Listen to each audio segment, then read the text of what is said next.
saya nak sebut kata ulama lah ni, yang saya petik daripada Syekh Abdullah Nasir Ulwan. Dia mengatakan ada 3 tempat yang memberi kesan kepada pembinaan sikap anak-anak kita. 3 tempat ini sangat penting.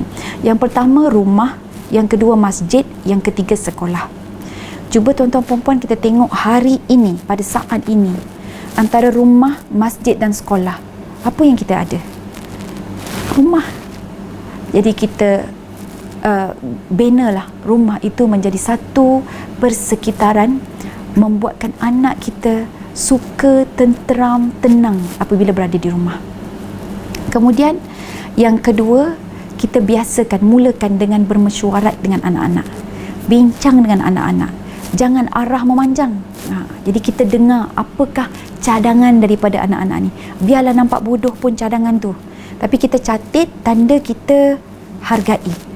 Jadi walaupun kita rasa macam apa cadangan ni kan, kita jangan remehkan dan jangan pula kita memperkecilkan sebab bila begitu dia akan belajar, orang besar ni selalu buli orang kecil, nanti dia pun membuli lah pula kan.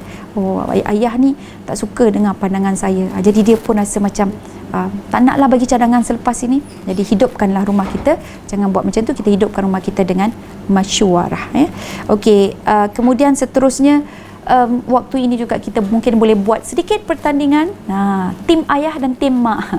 Tim ayah masak hari ini, tim mak pula mengemas. Esok tim mak masak, tim ayah pula mengemas. Lepas tu kita tengok hari ni masak apa, mak masak apa, ayah, anak-anak memang syok punya, suka punya kan.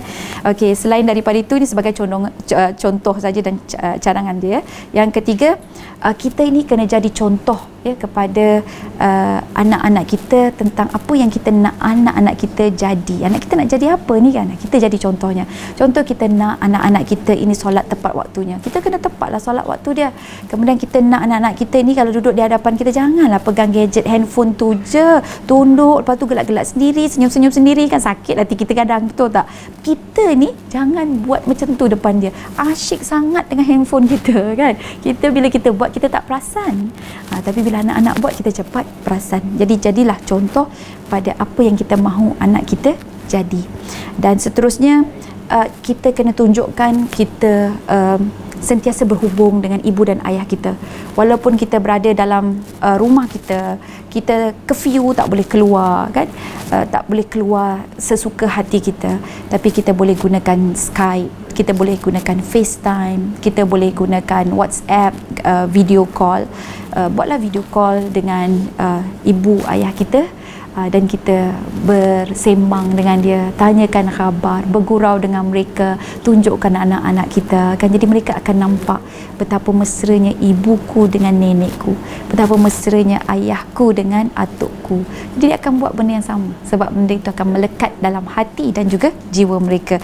Akhir sekali adalah pantau study mereka.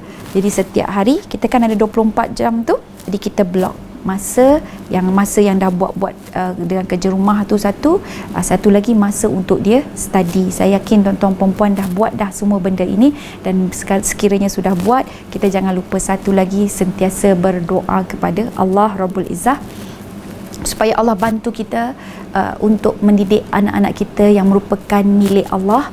Dia dipinjamkan pada kita hanya untuk sementara waktu, dan hadirnya anak itu adalah pertama sebagai saksi ke atas apakah amalan kita terhadap anak itu.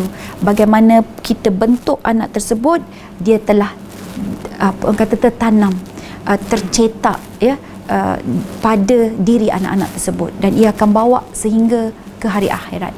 Kalau baiklah cetakannya, maka baiklah, dan dia menjadi pembantu kita di akhirat nanti. Kalau tak baik cetakannya, kita takut dan khawatir waliyazubillah Allah akan murka kepada kita. Baik, yang kedua, anak ini juga adalah merupakan pelaburan apabila kita meninggal dunia nanti. Rayuan doanya dan juga kasih sayangnya kepada kita, istighfarnya buat kita, sedekahnya buat kita, dia merupakan pelaburan apabila kita mati yang tidak akan terputus. Dan manakala anak-anak yang istimewa ataupun anak-anak yang meninggal dunia masa kecil, maka mereka Masya Allah menjadi syafaat nanti insya Allah di hari akhirat.